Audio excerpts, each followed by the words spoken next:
La sécurité des installations de la Société nationale d'électricité Sénélec préoccupe au plus haut point les autorités de ce secteur. En visite guidée dans les différentes centrales de la société, le directeur général de la Sénélec, Mouhamadou Makhtar Cissé, a déploré l'anarchie qui règne aux alentours des emprises de la Sénélec. Ce problème des nuisances que nous avons sur nos lignes, c'est un problème de sécurité d'abord. Avant d'être un problème économique, un problème technique pour l'exploitation, pour Sénélec, c'est d'abord un problème de sécurité.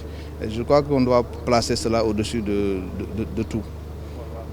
Maintenant, nous sommes dans un état de droit. La Sénélec, les moyens de droit que nous avons, c'est les moyens que la loi met à notre disposition pour porter les problèmes auxquels nous sommes confrontés tous les jours devant les tribunaux pour demander que ces agressions cessent.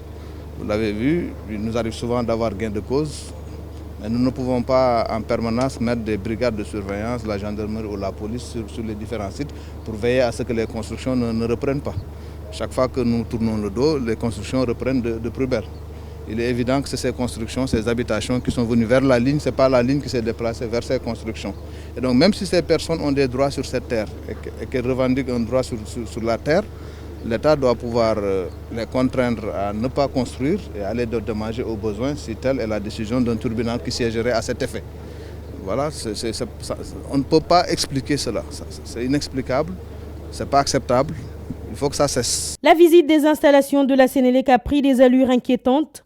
Accompagné du staff de la direction générale ainsi que des journalistes, Makhtar Cissé a visité les centrales de Bel-Air à Kounoune en passant par Anne et Mbao. On voulait vous montrer le cas d'une ligne toute neuve qui a été construite et mise en service en 2014 et qui a fait l'objet d'impasses, donc de dédommagements réguliers des occupants qui étaient là, dédommagés sous l'autorité du préfet et de tous les services de l'État et qui, rien qu'en 2014 mis en service, on se retrouve en 2017 avec des occupations que nous allons constater sur le chemin de retour. Comme déjà dit que vous êtes un peu fatigué, sur le chemin de retour, on va voir les lotissements qui commencent à pulluler. Donc ça veut dire que si on n'y prend pas garde, ce sera la même chose que les lignes qu'on a visitées là-bas à Zac de Mbao, à Pikine et autres.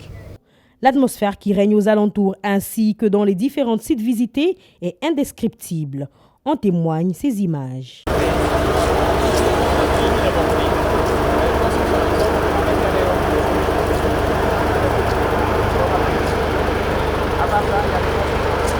Au poste de Anne, passage obligé de toute l'énergie provenant de Bel-Air et de l'intérieur du pays, on peut encore voir des récidivistes construits sur les installations de la Sénélec.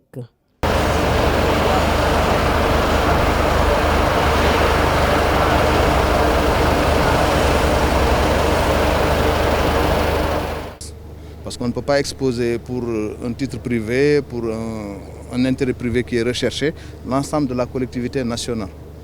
C'est disproportionnel. Il n'y a pas de proportion, ça ne peut pas s'expliquer. Donc c'est le but vraiment de la visite pour sensibiliser que ceux qui ont des droits puissent respecter les décisions de ne pas construire sous les lignes ou à côté des lignes et aller devant les tribunaux pour se faire dédommager s'ils ont vraiment les titres pour cela. Mais on ne peut pas dire que c'est mon terrain, voilà, c'est mon tolu mamla, construire, s'exposer, exposer les autres. Imaginez-vous qu'il y a un incident. Comment les agents de Sénélec vont intervenir la nuit?